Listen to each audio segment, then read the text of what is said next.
करने वाले हैं वो है हमारे पास जनरल इक्वेशन ऑफ वेव। हमें ये पहचानना है कि ये गिवन इक्वेशन वेव की इक्वेशन है या नहीं।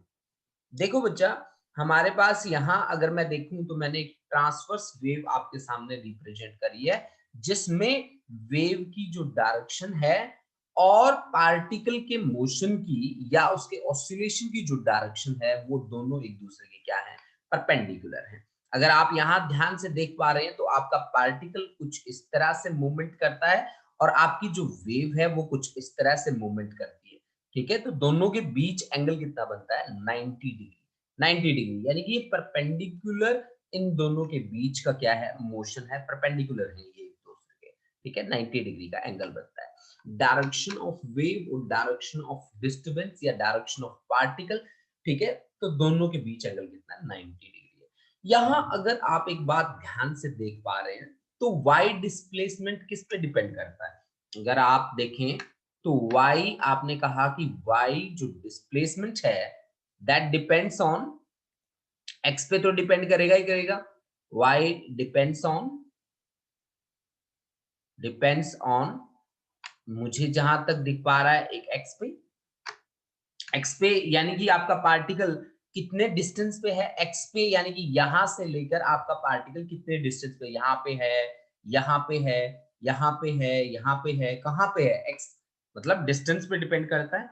और दूसरा ऑफ कोर्स टाइम पे भी डिपेंड करेगा कि आपके पार्टिकल ने, ऐसा पूछ सकते हैं कि आप, अब मान लो आपसे पूछे कि t is equal to 2 second में पार्टिकल आपका कहाँ पे है, t is equal to 2 second में आपका पार्टिकल कहाँ पे है। ठीक है, और देखिए जैसे कि मैं यहाँ पे बोल रहा हूँ कि अगर ये सिंपल हार्मोनिक मोशन है, देखो जरूरी नहीं है कि हर एक वेव सिंपल हार्मोनिक मोशन हो। अगर सिंपल हार्मोनिक मोशन है तो यहाँ हर पार्टिकल क्या करेगा, एसएचएम में होगा। देखिए इसका मतलब हुआ कि y, x और t दो फैक्टर्स पे डिपेंड करती है, यानी कि y should be a function of x and t। y should be function of x and t। तो इसका मतलब क्या है, इसका मतलब मैं आपको दो तीन इक्वेशन बना के दिखाता हूं, उन दोनों तीनों इक्वेशन को देखना और आप कहना कि ये वेव की इक्वेशन है या नहीं। जैसे कि मैंने y is equal to 3x plus 5t की पावर 5, ठीक है, तो यहां पे भी मेरे को दिख रहा है कि y is equal to function of x and t। तो क्या ये वेव की इक्वेशन है, या मैं ऐसी एक इक्वेशन और ले लूं कि y is equal to 5x t square plus, ऐसा ही कुछ बना लूं कि एक्स स्क्वायर इंटू टी की पावर -3, टी की पावर -3। तो क्या ये इक्वेशन यहाँ पे भी मेरे को दिख रहा है कि y is equal to function of x and t, क्या ये दोनों की दोनों इक्वेशन वेव इक्वेशन है? देन आंसर इज नो, ये वेव की इक्वेशन नहीं। ठीक है ना। अब वेव की इक्वेशन के लिए क्या कंडीशन चाहिए, what should be the condition for an equation to be a wave equation. ठीक है ना, व्हाट आर द कंडीशंस। अब है हमारे पास कि what are the conditions for a, what are the conditions for a given equation to be equation of wave। हमारी बात है, देखो हमारी बात जो है बड़ी ही जनरल बात है। इस बात में ये बात करी गई है कि क्या कंडीशंस हैं किसी भी गिवन इक्वेशन की कि वो क्या बन जाए, वेव की इक्वेशन बन जाए। ठीक है ना, वेव की इक्वेशन वो बन जाए। What are the condition for a given equation to be wave equation, वो क्या क्या कंडीशंस हैं। उसमें से सबसे पहली कंडीशन है कि curly square y by curly t square must be equal to some constant value multiplied by curly square y by curly x का power 2, curly x square।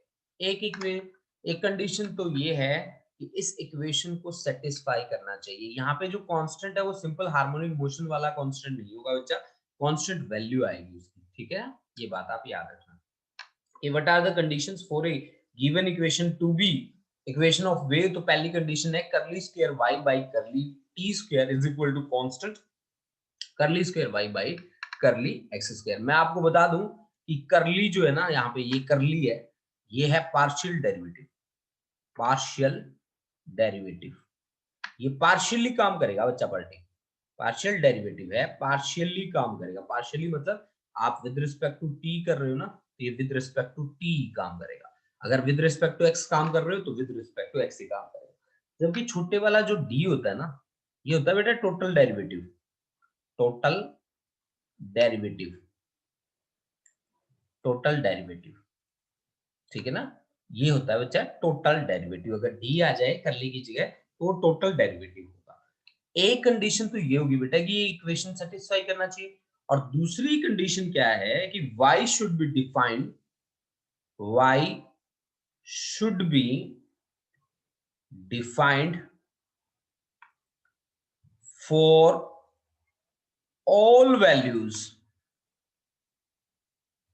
of x and t, of x and t, y should be defined for all values of x and t। ठीक है ना, तो हमारी दो condition आ गई। वो condition कौन कौन सी है बच्चा लोग? एक तो है curly square y by curly t square is equal to constant into curly square y by curly x square, और दूसरी कंडीशन है कि y should be defined for all values of x and t। अब देखो बच्चा, हमारे पास ये बात आती है कि बताओ ये इक्वेशन वेव की इक्वेशन है कि नहीं है।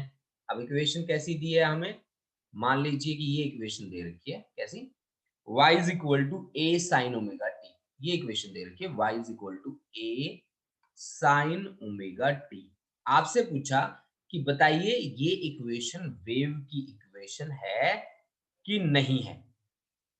हमें ये चेक करना है कि गिवन इक्वेशन वेव की इक्वेशन है कि नहीं है। तो हम क्या करेंगे? करली y बाय करली t करेंगे। सबसे पहले करली y बाय करली t करो, वैसे डबल डेरिवेटिव है ये इसका, तो ये a साइन का हो जाता है, डेरिवेटिव को का डेरिवेटिव नेगेटिव होता है तो साइन का डेरिवेटिव पॉजिटिव होगा।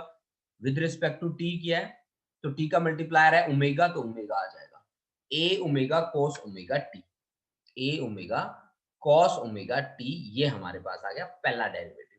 ठीक है, फर्स्ट डेरिवेटिव। अब दूसरा डेरिवेटिव करो तो करली square y by curly t square, इसकी वैल्यू क्या आएगी? a को का डेरिवेटिव नेगेटिव होता है minus sine omega t, t का मल्टीप्लायर कौन है? ओमेगा। ठीक है, तो एक ओमेगा पहले से था तो omega into omega, omega square, तो minus of omega square a sine omega t, ये आपके पास वैल्यू आ गई curly square y by curly t square. अब किसकी वैल्यू देखनी है भाई? Curly square y by curly x square. अब देखो करली करली y बाय करली x निकालो पहले, फिर डबल डेरिवेटिव निकालेंगे। तो करली bye curly x of y की वैल्यू है a sin ओमेगा t। यहाँ पे x कोई फैक्टर दिखा है? नहीं दिखा, नहीं दिखा तो ये इसके लिए कांस्टेंट यानी कि 0। यानी कि curly square y by curly t square is equal to क्या आया? Not equal to, I think curly square y by curly t square is not equal to कोई constant curly square x, curly square y by curly x square, हाँ curly x square नहीं आया ना। तो ये equation आपको पता है सिंपल हार्मोनिक मोशन की इक्वेशन तो है ही। This is the equation of SHM, आपने पढ़ी है। ठीक है, एसएचएम में सिंपल हार्मोनिक मोशन में इक्वेशन खूब पढ़ी है आपने अच्छे तरीके से। ये इक्वेशन एसएचएम की तो है, लेकिन this is not a wave, this is not equation of wave, equation of wave, ये वेव की इक्वेशन नहीं है। ठीक है ना, ये वेव की इक्वेशन नहीं है। ये बात हमें स्पेशली यहां से पता लगी कि y is equal to a sin omega t, ये वेव की इक्वेशन नहीं है। ठीक है ना बच्चा लोग, ये वेव की इक्वेशन नहीं बनी भाई। ठीक है, चलो कोई बात नहीं, अब वेव की इक्वेशन नहीं बना लेते हैं। चलो आगे चलते हैं जी। इसको मैं क्लियर कर दूं बेटा? अगर आप स्क्रीनशॉट लेना चाहते हो तो स्क्रीनशॉट ले सकते हो, फटाफट ले लो बेटा। स्क्रीनशॉट लेना चाहते हो तो आप स्क्रीनशॉट ले सकते हो बेटा फटाफट, नहीं तो मैं आगे चल रहा हूं फिर।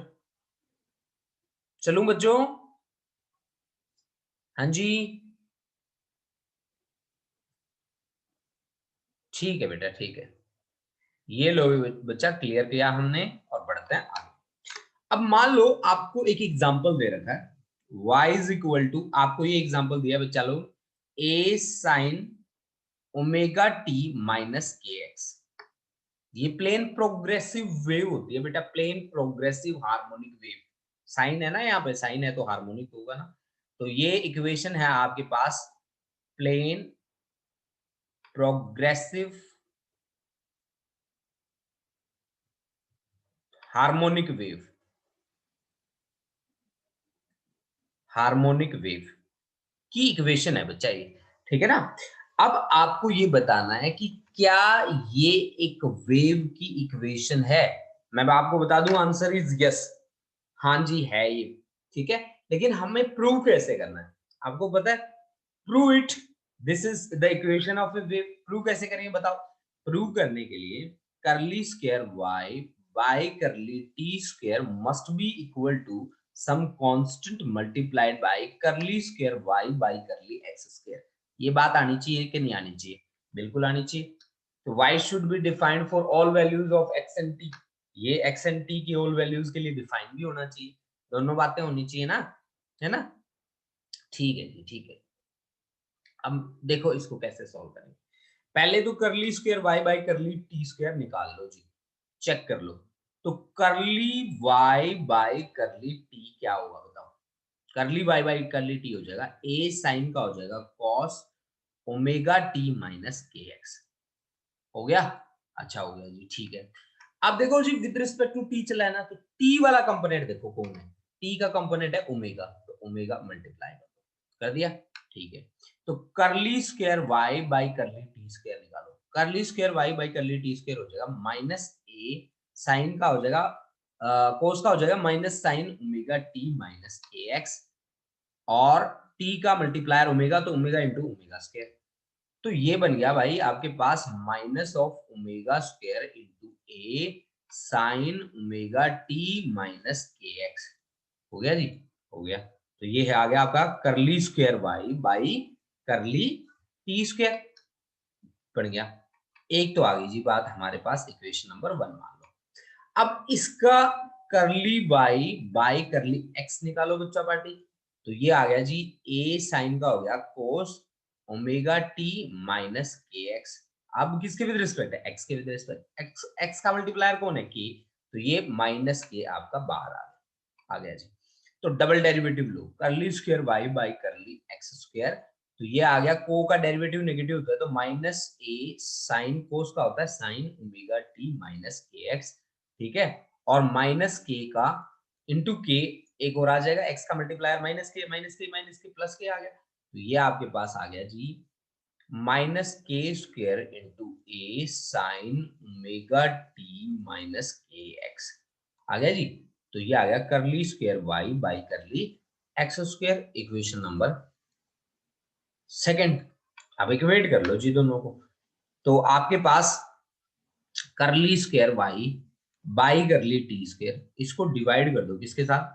करली square y by curly x square के साथ। तो ये आपके पास क्या आएगा? Omega square upon k square, omega square upon k square.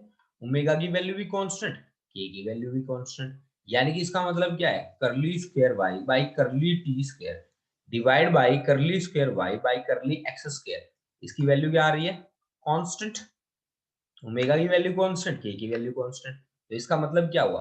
करली square y by curly t square is equal to constant into curly square y by curly x square. तो यानी कि ये वेव की इक्वेशन को सेटिस्फाई कर गया। So the given equation is the equation of wave.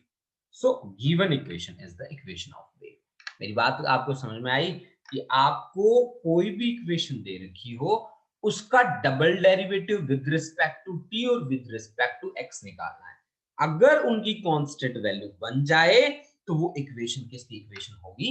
Wave की equation होगी, ठीक है ना।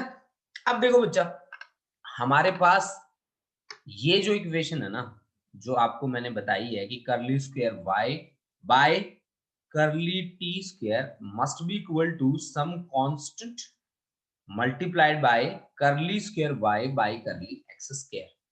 ये इक्वेशन, ये डिफरेंशियल इक्वेशन है।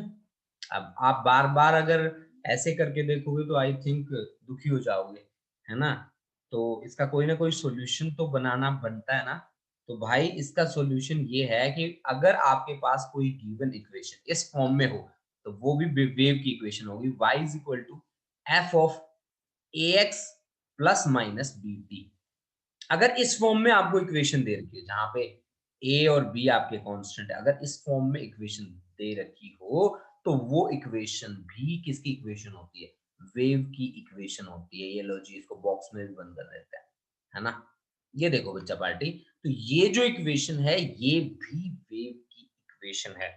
अगर इस फॉर्म में कोई इक्वेशन आ जाए y is equal to F of, f का मतलब होता है यहाँ पे फंक्शन ऑफ किसका, ax प्लस माइनस bt, ठीक है ना। ax प्लस माइनस bt, जहां a और b की वैल्यू क्या हो सकती है, वेरी कर सकती है, चेंज हो सकती है, ठीक है। अगर y is equal to function आ जाए ax प्लस माइनस bt तो वो इक्वेशन किसकी इक्वेशन होगी, वेव की इक्वेशन होगी, ठीक है भाई। तो अब बात करते हैं जनरल इक्वेशन ऑफ वेव।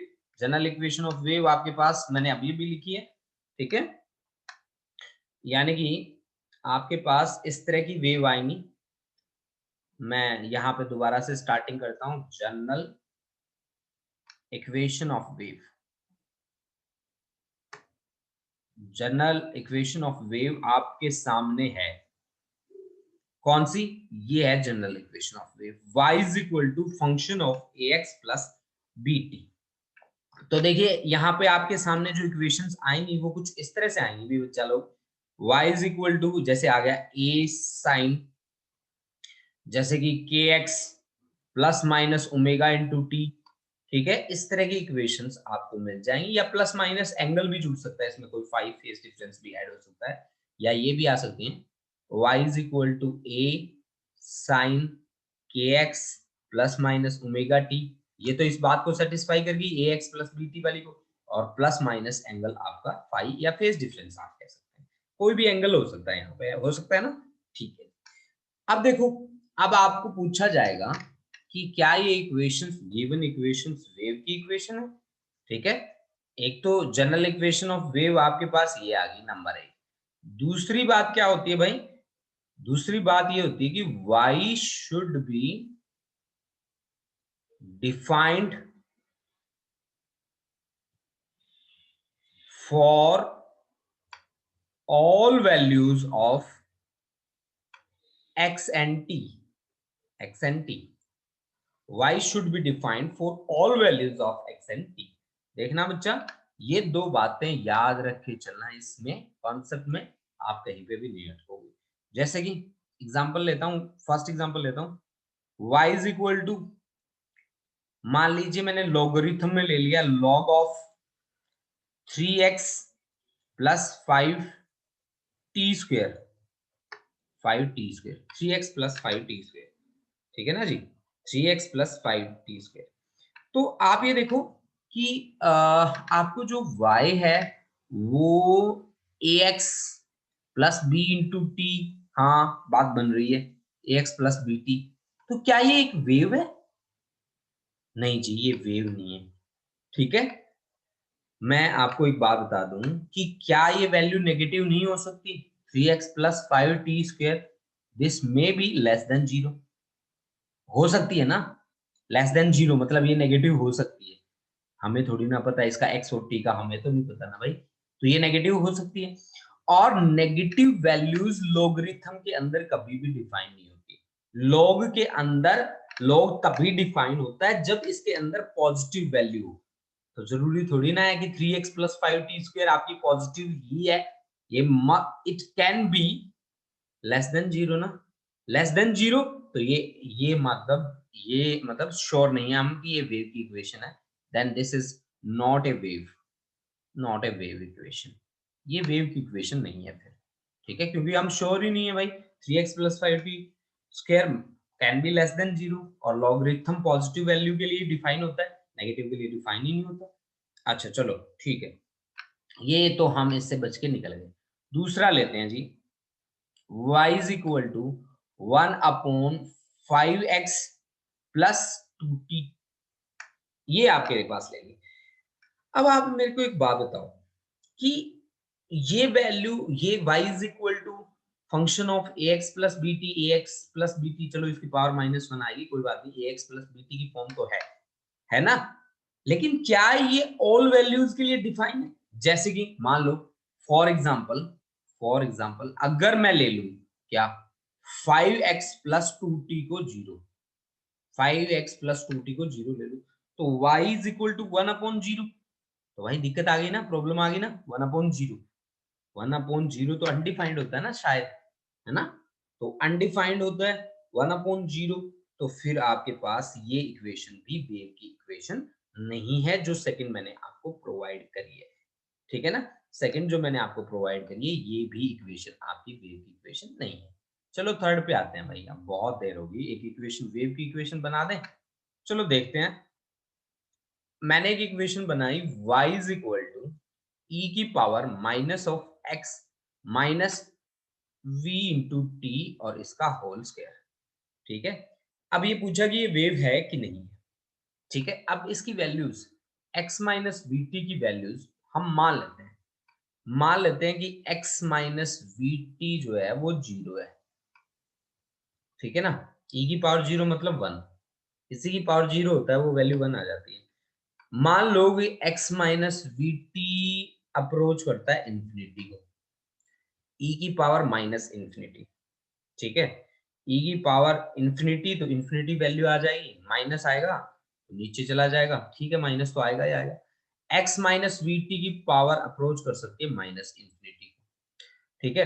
तो कैसे भी आ जाए, चाहे हमारे पास वैल्यू क्या आ जाएगी, वही वैल्यू कुछ इस तरह से आ जाएगी, e की पावर माइनस इंफिनिटी आएगी, तो आप इसको लिख सकते हैं 1/e की पावर इंफिनिटी, तो 1/e की पावर इंफिनिटी 0, 1/इंफिनिटी, 1/इंफिनिटी क्या होता है 0, बस बढ़ गई बात कि y is defined for all values of x and t, ठीक है भाई, all values of x and t, ठीक है? तो all values of x and t, और दूसरा आपको दिख ही रहा है y is equal to function of ax plus minus bt, वो तो आपको दिख ही रहा है, इक्वेशन को देख के ही पता लग रहा है कि y is a function of x and ax plus bt, ठीक है ना? इस इक्वेशन को भी सेटिस्फाई करता है, तो this is equation of wave, this is equation of wave. अब देखो भाई फोर्थ, देखो मान लो कि मेरे को एक दे रखी है, किस तरह की वैल्यू, देखो किस तरह की वैल्यू, मान लो मैं एक एग्जांपल लेके आता हूं, ये मेरा एग्जांपल है 2x माइनस टी बाई 2 और इसका होल स्क्वायर दे दिया आपको, माइनस टी बाई, क्या ये वेव की इक्वेशन है, इसका होल स्क्वायर, ठीक है? मान लो कि आपका वैल्यू जो है 2x माइनस टी बाई 2 वो अप्रोच करता है इंफिनिटी को, मान लो, मानना है ये, यानी आपका जो y है, यानी कि यहाँ पे this is equal to y, ठीक है? तो यानी y जो है वो भी अप्रोच करता है किसको, इंफिनिटी को, ठीक है? तो अगर ये इसकी वैल्यू इंफिनिटी को अप्रोच करती है तो y भी अप्रोच करेगा किसको, इनफाइनाइट को, ठीक है? यानी कि ये इक्वेशन किसकी इक्वेशन है, वेव की इक्वेशन है। भाई y की डिफाइंड वैल्यू आ गई, इंफिनिटी आ गई, कोई बात नहीं, y की वैल्यू तो आई ना हमारे पास डिफाइंड, अनडिफाइंड तो नहीं है ना, so this is equation of wave, this is equation of wave, ठीक है ना? This is equation of wave. अब देखो भाई आगे भी देखते हैं हम कुछ एक एग्जांपल वेव के, आपको भी डिफरेंट डिफरेंट एग्जांपल्स कर लेने बच्चा आपने वेव के, ठीक है? इनसे एक आध क्वेश्चन आ जाता है आपकी नीट वगैरह में। देखो हम देखते हैं नेक्स्ट 5 और, मान लो आपको y इज इक्वल टू दे रखा हो 5 divide by x plus 5t का होल स्क्वायर और प्लस आपको दे रखा है 7, ठीक है? क्या ये वेव है? ठीक है, आपसे पूछा है क्या ये वेव है। अब मान लो आपने अज्यूम कर लो, लेट अस कंसिडर, सबसे पहले आप कंसिडर कर लीजिए कि x plus 5t is equal to 0। अब अगर ये 0 हो गया तो y इज इक्वल टू क्या आ गया, 5/7। डिफाइंड वैल्यू आ रही है, आ रही है जी। ठीक है, नंबर एक बात आपकी चल गई। ठीक है जी। अब मान लिया आपने x plus 5t approaches to infinity, अगर ये इंफिनिटी को अप्रोच कर रहा है तो y is equal to five by infinity that is equal to 0। y की वैल्यू आपके पास क्या आ गई, 0। ठीक है ना। अगर माइनस इंफिनिटी को कर रहा है तो भी आपकी मतलब वैल्यू डिफाइंड है। ठीक है, ये यानी कि ये इक्वेशन जो है y is equal to function of ax plus bt की फॉर्म को सेटिस्फाई कर रहा है। दूसरा ऑल वैल्यूज के लिए डिफाइन है। ठीक है, तो this is equation of wave, this is equation of wave. लेकिन अगर ये पूछा जाए क्या एसएचएम की इक्वेशन है, ये तो बिल्कुल भी नहीं है भाई। सिंपल हार्मोनिक मोशन की इक्वेशन है ना, कतई नहीं है। ठीक है, और उसके बाद देखो भाई 6, यानी कि आपको देखो बेटा एक चीज मैं स्पेशल बता के चलूं कि y इज इक्वल टू आप करके चले हो function of ax plus minus b into T, ये बात आप कह के चले हो। तो अगर आपको कभी भी स्पीड निकालनी पड़ जाए या वेलोसिटी निकालनी पड़ जाए, वेव की वेव की स्पीड, वेव स्पीड, ठीक है, और एनर्जी ऑफ स्पीड, स्पीड की एनर्जी, एनर्जी की स्पीड, वेव वेव का मतलब एनर्जी होता है ना, और एनर्जी की स्पीड, ठीक है ना, एनर्जी की स्पीड अगर आपको निकालनी पड़ जाए तो उसके लिए आप क्या देखोगे, कफिशिएंट ऑफ टी देख लो, coefficient of t divide by coefficient of x. T का कफिशिएंट है बेटा बी, एक्स का कफिशिएंट है बेटा ए, तो ये आपके पास आ जाएगा b by a. Coefficient of t, t का कफिशिएंट कौन है, बी, ये दिख रहा है, और एक्स का कॉफिशिएंट कौन है, ए, ये दिख रहा है, तो b by a, this should be the velocity. अब देखो बच्चा एक चीज और याद रखना है यहाँ पे, अगर तो आपके पास ax प्लस bt, इसमें ax भी पॉजिटिव है bt भी पॉजिटिव है, या आपके पास माइनस ax माइनस bt आ जाए, यहाँ पे ax भी माइनस है bt भी माइनस है, ये देखो ये कैसी कंडीशन है, जब दोनों के साइन सेम, यानी कि ax and bt both have same sign, both have same sign, अगर दोनों के सेम साइन है तो व्हाट इट मीन कि ये नेगेटिव एक्स डायरेक्शन में ट्रेवल कर रहा है, इसका मतलब है this means it travels in negative x direction, negative x direction. ठीक है, it travels in negative x direction. अगर एक का साइन उल्टा हो, जैसे ए एक्स माइनस बी टी या minus a x plus b T, अगर दोनों के साइन ऑपोजिट हो, this means it travels in positive x direction, positive x direction, इसका मतलब है ये पॉजिटिव एक्स डायरेक्शन में ट्रेवल कर रहे हैं। तो ये बात आपको स्पेशली याद रखनी है बच्चा लोग, ठीक है, जिसमें ये नेगेटिव एक्स डायरेक्शन में या पॉजिटिव एक्स डायरेक्शन में कब ट्रेवल करेंगे, अगर दोनों के साइन सेम है, या तो पॉजिटिव है या फिर नेगेटिव है, तो वो नेगेटिव एक्स डायरेक्शन में ट्रेवल करेंगे, अगर दोनों के साइन अपोजिट हैं तो वो पॉजिटिव डायरेक्शन में ट्रेवल करेंगे। ठीक है, ये बात आपको ध्यान रखनी है बच्चा लोग। ठीक है, देखो अब आगे देखो, आगे हम एक एग्जांपल और लेके आए हैं, और उसमें आपको कहा गया कि फाइंड द वेव वेलोसिटी और amplitude of the particle. Wave velocity आपको निकालनी है और एम्पलीट्यूड ऑफ पार्टिकल भी आपको निकालना है। देखो कैसे, देखो बच्चा आपको एक इक्वेशन दे रखी है, इक्वेशन है आपके पास y इज इक्वल टू, आपको कोई भी numerical value 12 divide by 7 plus x minus 2t का होल स्क्वायर। ठीक है, फाइंड फाइंड करना है आपको, number 1 wave velocity, wave velocity find करना है, number 2 amplitude of the particle, amplitude of the particle, amplitude of the particle. एक तो आपको वेव वेलोसिटी निकालनी है, दूसरा आपको एम्पलीट्यूड निकालना है, ठीक है ना, एम्पलीट्यूड ऑफ द पार्टिकल निकालना है, ठीक है। आपको एक इक्वेशन दे रखी है बच्चा लोग, y is equal to 12/7 plus x minus 2t का होल स्क्वायर। जब मैंने कहा वेव वेलोसिटी तो आप क्या कहोगे कि सर वेव वेलोसिटी निकालना तो बहुत इजी है। मैंने कहा कैसे कि अभी अभी तो आपने बताया कि वेलोसिटी निकालने के लिए कोएफिशिएंट ऑफ t देख लो, कोएफिशिएंट ऑफ t देख लो और उसको डिवाइड कर दो किसके साथ, कोएफिशिएंट ऑफ x के साथ। तो मैंने t का कोएफिशिएंट देखा, यहाँ पे कौन है t का कोएफिशिएंट 2, x का कोएफिशिएंट देखो कौन है 1, तो 2/1 दिस इज 2, या यहाँ पे ज्यादातर आता है सेंटीमीटर में आता है तो सेंटीमीटर पर सेकंड, ठीक है, 2 सेंटीमीटर पर सेकंड। अब बात आई बेटा एम्पलीट्यूड की। एम्पलीट्यूड का क्या मतलब होता है, एम्पलीट्यूड का मतलब होता है maximum displacement, maximum displacement from mean position.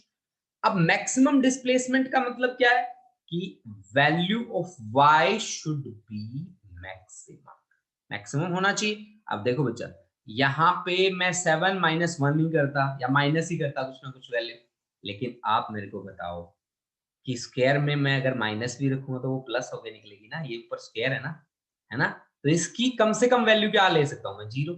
तो y की मैक्सिमम वैल्यू कितनी होगी 12 डिवाइड बाई 7 प्लस उसकी वैल्यू क्या रहेगी, तो x माइनस 2t की वैल्यू 0, वो मैक्सिमम वैल्यू होगी। तो y की वैल्यू कितनी आ गई आपके पास 12/7 सेंटीमीटर, ठीक है। यहाँ आपने देखा ना स्क्वायर लगा था, स्क्वायर में चाहे आप नेगेटिव वैल्यू कोई डालते तो वो पॉजिटिव होके बाहर निकलती, तो मैंने इससे कम से कम वैल्यू क्या बनाई, मैंने उसकी 0 बना दी, ठीक है। तो ये आपका एम्पलीट्यूड आ गया y is equal to 12/7 centimetre, ठीक है बच्चा लोग। हाँ जी बच्चा सभी को समझ में आ रहा है या मैं अकेला अकेला पढ़ाता जा रहा हूँ। हाँ जी अमनप्रीत समझ में आ रहा है बेटा, अनम्यूट करो अपने आप को और बताओ समझ में तो आ रहा होगा ना बच्चा। अमन अनम्यूट करो बेटा। अमरवीर, हाँ जी सर समझ आ रहा है।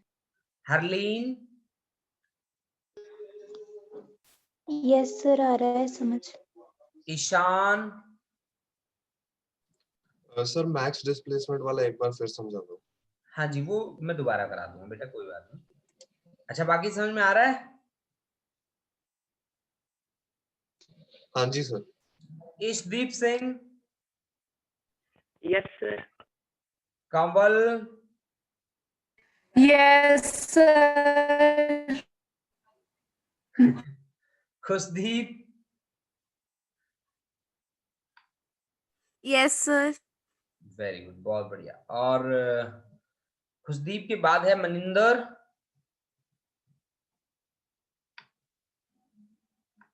मनिंदर, नवदीप सिंह, नवदीप,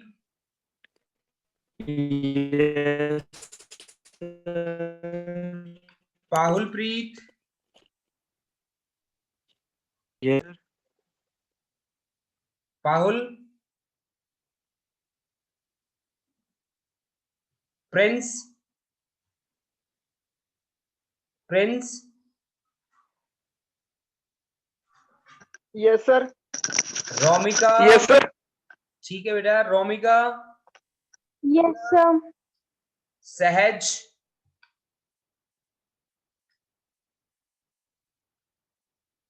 सहज यस सर।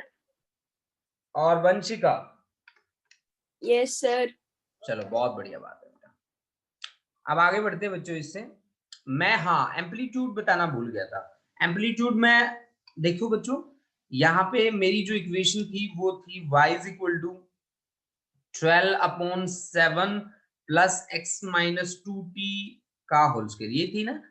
अब देखो बेटा एम्पलीट्यूड जब भी आपसे पूछे कोई भी, एम्पलीट्यूड का मतलब होता है मैक्सिमम डिस्प्लेसमेंट, मैक्सिमम डिस्प्लेसमेंट, ठीक है, मैक्सिमम डिस्प्लेसमेंट यानी कि यहाँ पे इसका सीधा सीधा मतलब है y की मैक्सिमम वैल्यू बता दो। अब देखो बच्चा, यहाँ पे मैक्सिमम वैल्यू मैं कब बता सकता हूँ? 7 माइनस भी कुछ मैं कर सकता हूँ, लेकिन माइनस में कैसे करूंगी? ये स्क्वायर दे रखा है आपको, इसकी वैल्यू x और t की, चाहे मैं कितनी भी छोटी क्यों ना रख लूं, है ना, लेकिन स्क्वायर में जब बाहर निकलेंगी, भाई आप मान लो मैंने -5 मान ली, तो -5 का स्क्वायर क्या होगा? 25 ना, +25 ना। तो यानी कि इसकी कम से कम वैल्यू मैं क्या ले सकता हूँ? वो कम से कम वैल्यू मैं इसकी ले सकता हूँ 0। इसको देख के पता चल रहा है 0 ले सकता हूँ। अगर मैं 0 इसकी ले लूं तो y की वैल्यू क्या हो जाएगी? मैक्सिमम, और वो वैल्यू कितनी आएगी? 12/7। ये था बच्चा। अब देखो, मान लो आपको कोई पल्स दे रखी है, कैसे दे रखी है कि इसको, इस क्वेश्चन को ना आगे आने वाले, हाँ जी ईशान बोलो बेटा। सर हमने उसकी वैल्यू 0 के लिए, मान लो अगर 3 ले लेते तो 12 अपॉन वो आ जाना 10। नहीं बेटा, इसकी वैल्यू मान लो आप 3 ले लेते हो स्क्वायर में, मान लो हाँ जी, आपने मान ली x - 2t की वैल्यू 3, तो इसका 9 आ हाँ गया, जी, 9 + हाँ जी। 16 तो 12/16 आ गया। वैल्यू मैक्सिमम थोड़ी ना आई उसकी। आप अच्छा, हाँ सोच जी सर।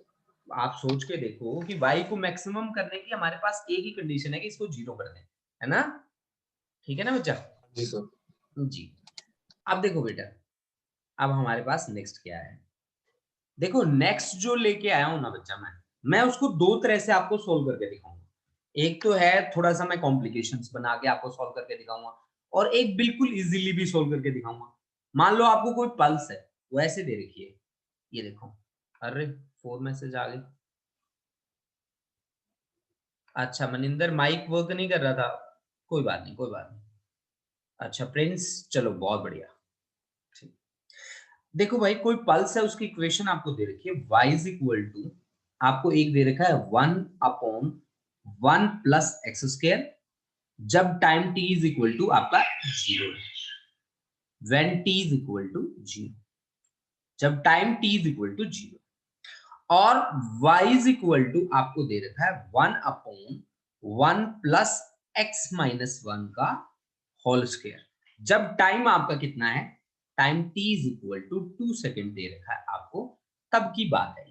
ठीक है ना? आपके पास दो इक्वेशन है, एक तो y = 1/1 + x², जब आपका टाइम 0 है।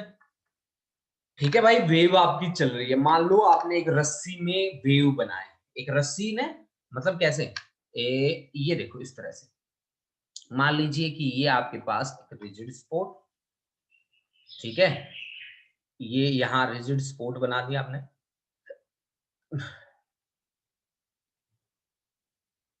ये देखो बच्चा, ये आपकी एक रिजिड स्पॉट होगी बेटा, और यहाँ ना आपने एक रस्सी बांध दी, ये देखो, और आपने इस रस्सी को इस सिरे से तो टाइटली बांध दिया, यहां से आपने पकड़ रखा है, इसको ना ऐसे ऐसे ऐसे करके छोड़ दो, एकदम से ऐसे यूं करके छोड़ दो, जैसे कि देखो अपन ना कपड़े कैसे सुखाते हैं, कपड़े सुखाने जाते हैं तो उनको झड़काते होते हैं ना, वैसे ही इसको झड़का देना है। तो जैसे ही आप इसको झड़काओगे ऐसे, तो यहाँ पे जो वेव्स जनरेट होंगी, देखो वो कोई पर्टिकुलर एम्पलीट्यूड नहीं होगा, उनका एम्पलीट्यूड वेरिएशन होगी, है ना? मैं भी यहाँ पे एम्पलीट्यूड वेरिएशन दिखा रहा हूँ आपको, ठीक है ना बच्चा? ये ऐसे ऐसे ऐसे मान लो यहाँ तक आई है ये वेव्स, ठीक है? तो यहाँ पे पार्टिकल्स का डिफरेंट डिफरेंट पोजीशन पे डिफरेंट डिफरेंट डिस्प्लेसमेंट है। जैसे कि मान लो मैं यहाँ पे बात करूं तो डिस्प्लेसमेंट इतना, यहाँ पे बात करूं तो पार्टिकल का डिस्प्लेसमेंट इतना, यहाँ पे बात करूं तो पार्टिकल का डिस्प्लेसमेंट इतना, यहाँ पे बात करूं तो इतना, यहाँ पे बात करूं तो इतना, मतलब अलग अलग पोजीशन पे अलग अलग डिस्प्लेसमेंट है ना? अब देखो टाइम 0 कैसे कर सकते हो आप? टाइम को 0 कर सकते हो क्या? अब आपने मान लो इसमें वेव जनरेट कर ली, स्ट्रिंग में वेव जनरेट कर ली, अब जैसे ही वेव जनरेट होती है ना, इनकी एक सेल्फी ले लो, इनके साथ ले लोगे, इनकी एक फोटो ले लो, जैसे ही आपने फोटो ली, तो उस फोटो में जो वेव आई है वो टाइम 0 के लिए आई है, सही है कि नहीं? सोच के देखो कि टाइम 0 आप कैसे कर सकते हो। तो टाइम को 0 किया, इसका एग्जांपल, भाई हमने एक रस्सी ली, ठीक है, उसमें वेव बनाई और उसकी फोटो ले ली, ठीक है? फोटो कैसी आई है? फोटो आप देख सकते हैं कि यहाँ हर पार्टिकल अलग अलग डिस्प्लेसमेंट ट्रेवल कर रहा है, हर पार्टिकल अलग अलग डिस्प्लेसमेंट ट्रेवल कर रहा है, यानी कि t = 0, इसमें भी y डिपेंड करता है x पे, अलग अलग जगह, अलग अलग पार्टिकल और अलग अलग डिस्प्लेसमेंट। अब फाइंड करो क्या, वेव वेलोसिटी। अब फाइंड करनी है आपको क्या, वेव वेलोसिटी। वेव वेलोसिटी आपको फाइंड करनी है, सही है कि नहीं है? बिल्कुल। अब देखो भी बच्चा, आपके पास इक्वेशन है कैसी, मान लो अगर मैं इसको देखूं, इसको, इस इक्वेशन को देखूं और इस इक्वेशन को देख के मैं लिख दूं कि यार इसको ना y is equal to 1/1 plus ax plus bt के साथ कंपेयर कर लेता हूं उसको। तो ax प्लस bt के साथ कंपेयर कर लूं तो ax प्लस bt का होल स्क्वायर। भाई इस इक्वेशन को ले लिया t is equal to 2 second वाली को, 1 अपॉन इसको कंपेयर कर लेता हूं, ax तो a दिख ही रहा है, b into T, ax minus b into T के साथ कंपेयर कर लेता हूं, ठीक है ना। ax, तो अब देखो t इज इक्वल टू 0 रख दें आप, तो हमारी बात बन रही है कि नहीं बन रही? a की वैल्यू कितनी आ रही है 1। अरे ये तो बात बड़ी तगड़ी हो गई, t इज इक्वल टू 0 रख दूं मैं यहाँ पे, t इज इक्वल टू 0 रख दूं तो इक्वेशन तो वही आ रही है ना ax का स्क्वायर। तो a की वैल्यू कितनी आ गई, a की वैल्यू 1 आ गई ना भाई, ठीक है। तो आपके पास t इज इक्वल टू 0 रखते ही y इज इक्वल टू क्या आ गया, 1/1 plus a square x square. तो आपका यहाँ इस इक्वेशन में a स्क्वायर x स्क्वायर कितना है, a स्क्वायर x स्क्वायर की वैल्यू किसके बराबर है, 1 इंटू एक्स स्क्वायर, यानी कि a स्क्वायर की वैल्यू कितनी आई 1, यानी कि a की वैल्यू कितनी आई 1। ये देखो भाई सीधी सी बात होगी, ये तो a इज इक्वल टू 1 आ गया हमारे पास, बहुत इजीली आ गया। अच्छा ठीक है जी, अब दूसरी बात देखो जी, दूसरी बात क्या है हमारे पास, अगर t इज इक्वल टू 2 रख दें, तो t इज इक्वल टू 2 रख दें, t इज इक्वल टू 2 रख दें, तो फिर इस इक्वेशन में y इज इक्वल टू क्या बन जाएगा, y is equal to 1/1 plus ax plus 2 into b का होल स्क्वायर। कंपेयर कर लो इसके साथ, ऊपर वाली इक्वेशन के साथ, तो 2b की वैल्यू कितनी आ रही है -1। अगर इसके साथ कंपेयर करें, क्योंकि ये t is equal to 2 second पे डिस्प्लेसमेंट है, ठीक है, तो आपके पास 2b इज इक्वल टू -1, ठीक है, ठीक है भाई, 2b इज इक्वल टू -1, तो b is equal to -1/2, -1/2, b की वैल्यू क्या आ गई -1/2, यानी कि अब आपके पास फाइनल जो इक्वेशन बननी थी वो क्या बन गई कि y इज इक्वल टू, आपकी जो इक्वेशन थी 1/1 प्लस ax प्लस bt का होल स्क्वायर, यही थी ना, तो y इज इक्वल टू बन गया आपके पास 1/1 प्लस a की वैल्यू 1 और b की वैल्यू -1/2 इंटू टी और इसका होल स्क्वायर, ठीक है। तो ये आपके पास इक्वेशन बन गई कि y is equal to 1/1 plus 1 minus half into t बन गई। अब आप वेलोसिटी निकाल सकते हो, कैसे? वेलोसिटी के लिए कोफिशिएंट ऑफ, किसका कोफिशिएंट था ऊपर, coefficient of t divide bye coefficient of x. T का कोफिशिएंट कितना है बेटा बताओ, टी का कोफिशिएंट है 1/2, एक्स का कोफिशिएंट कितना है बेटा 1, तो आंसर वेलोसिटी कितनी आ गई 1/2 मीटर या सेंटीमीटर पर सेकंड। ये लो जी, मीटर या सेंटीमीटर पर सेकंड, ये आपके पास वेलोसिटी आ गई। एक तरीका तो ये था भाई बेटा, दूसरा तरीका क्या है आपके पास, वो तरीका मैं आपको बता देता हूं अभी। पहले इस तरीके को नोट कर लो, बहुत ही अच्छा वे था जिसमें हमने इसके ऊपर वर्क किया। देखो ये हमारे पास y की वैल्यू थी t इज इक्वल टू 0 पे गिवन थी और t is equal to 2 second पे गिवन थी, ठीक। तो मैंने ये जो इक्वेशन है ना, इस इक्वेशन को, दूसरी वाली equation t is equal to 2 second पे, जहां पे टाइम था कुछ ना कुछ, उस इक्वेशन को क्या लिख दिया कि अंदर वाली इक्वेशन कहीं ना कहीं ax प्लस bt की फॉर्म में है, तो मैंने इसकी जगह लिख दिया ax प्लस bt। तो मैंने एक कंसीडर कर ली y is equal to 1/1 plus ax plus bt, कर ली कंसीडर, हाँ जी कर ली। अब देखो t इज इक्वल टू 0 पे, t इज इक्वल टू अगर 0 रख दूं तो y is equal to 1/1 plus a square x square, इसको मैंने कंपेयर कर लिया t इज इक्वल टू 0 वाली के साथ, कंपेयर किया तो मेरे पास a की वैल्यू आ गई 1 आ गई।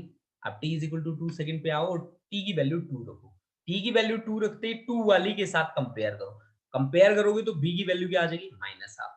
अब ये वैल्यू इस इक्वेशन में रख दो a और b की, a और b की वैल्यू रखते ही हमारे पास y इज इक्वल टू आ गया 1/1 plus x minus half into T का होल स्क्वायर।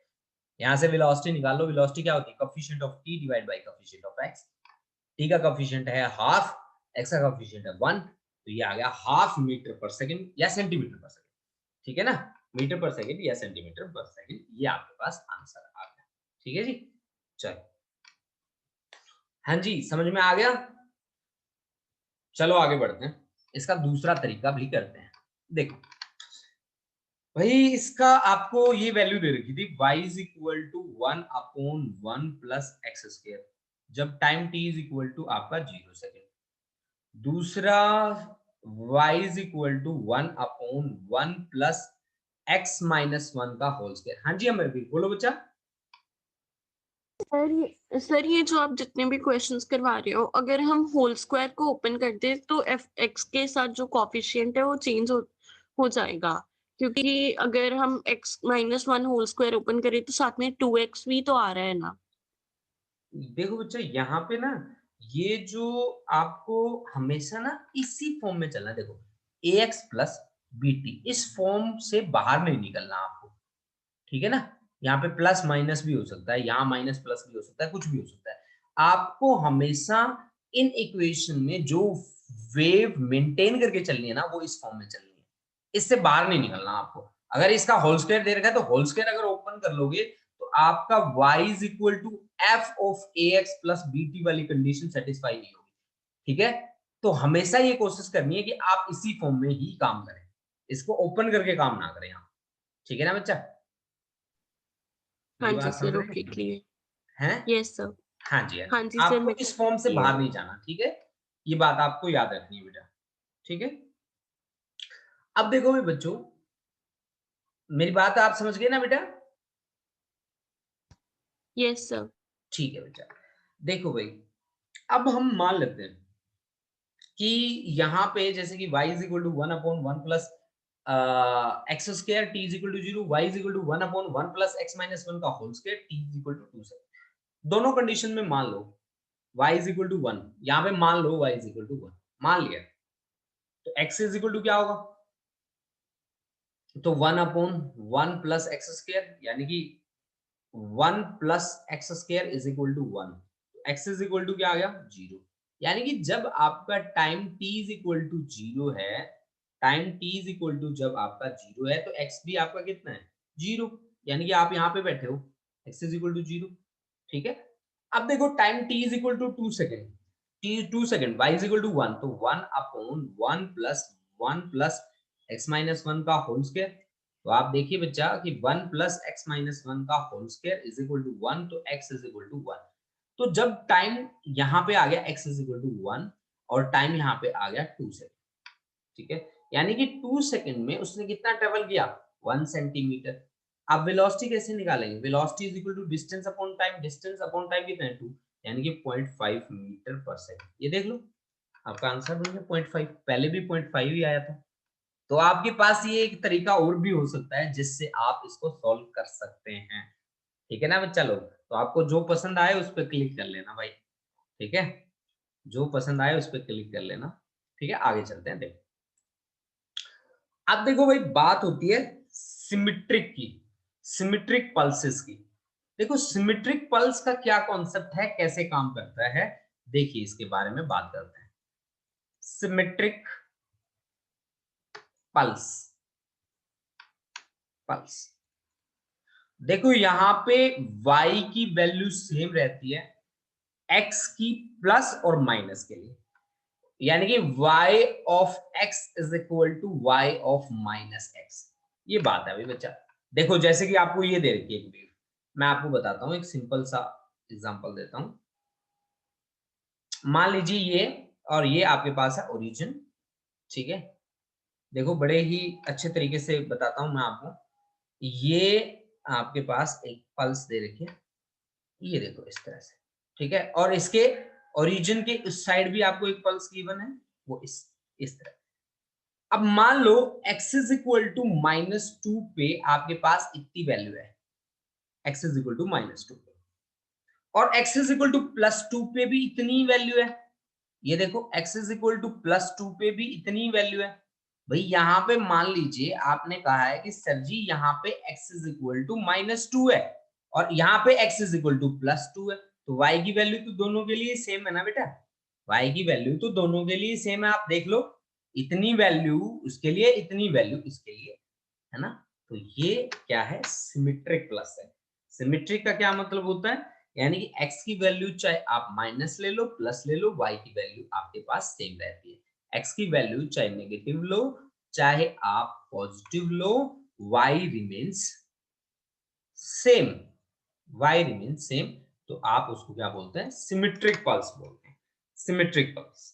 ठीक है, अब देखो भाई बच्चों, इसका भी एक एग्जांपल दिया है, वो एग्जांपल हम देखते हैं कैसे। चलो, आपको एक इक्वेशन दे दी, y is equal to 2 upon 2x plus 3t का होल स्क्वायर और प्लस 6। अब इसमें क्या करना है, इसमें एक से ज्यादा ऑप्शन करेक्ट हैं। ऑप्शन आपको ऐसे ऐसे गिवन है। This pulse travel in positive x direction, this pulse travel in positive x direction. Number एक बात आपको ये दे रखी है, this pulse travel in positive x direction, number एक। नंबर दो नंबर पे क्या दे रखा है कि इन 2 सेकेंड वेव ट्रेवल, इन 2 सेकेंड वेव ट्रेवल, कितना करती है wave travel, 2.5 centimetre, 2.5 centimetre. Number 3, symmetric in nature, symmetric है, symmetric in nature. Number 4, maximum displacement is, maximum displacement of particle is 0.16 metre. ये आपको 4 ऑप्शन दे रखे हैं और यहाँ पे 4 में से मैं ये कहूंगा कि यहाँ पे 4 में से आपके पास 2 या 2 से ज्यादा करेक्ट है। ठीक है, पहली बात भाई, ax प्लस bt दोनों का साइन अगर सेम हो तो ये नेगेटिव डायरेक्शन में ट्रेवल करती है ना, दोनों का साइन सेम हो। तो आप यहाँ देखो 2x प्लस 3t दोनों का साइन सेम है, तो ये नेगेटिव x में ट्रेवल करेंगे, नेगेटिव x डायरेक्शन होगी इसकी। तो इसने क्या लिखा, this plus travels in positive x direction, ये तो गलत हो गया। ठीक है, इन 2 सेकेंड वेव ट्रेवल 2.5 सेंटीमीटर। तो वेलोसिटी कैसे निकालोगे, velocity is coefficient of t divide by coefficient of x, तो 3/2, दिस इज 1.5। ठीक है ना, 1.5 सेंटीमीटर पर सेकेंड। तो 2 सेकेंड में कितना डिस्टेंस ट्रेवल करेगी, d is equal to v into T, v into T आपके पास कितना आ गया, 1.5 इंटू 2, दिस इज 3 सेंटीमीटर। तो ये भी आपका गलत आ गया जी। सिमेट्रिक इन नेचर, तो y की वैल्यू चाहे ले लो x चाहे ले लो माइनस x। भाई सीधी सी बात है, यहाँ x की वैल्यू प्लस लो चाहे माइनस लो, स्क्वायर है ना बात, तो सेम ही आएगा। हाँ, तो सिमेट्रिक तो है, सिमेट्रिक है। तो मैक्सिमम डिस्प्लेसमेंट तो अभी आपने चेक करा है।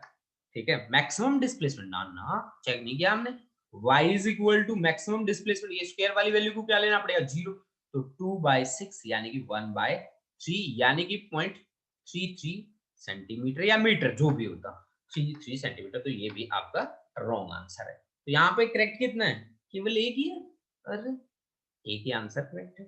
ठीक है, तो आपके पास ये था भाई सिमेट्रिक के लिए कॉन्सेप्ट, और उस पर बेस होके हमने एक न्यूमेरिकल भी किया।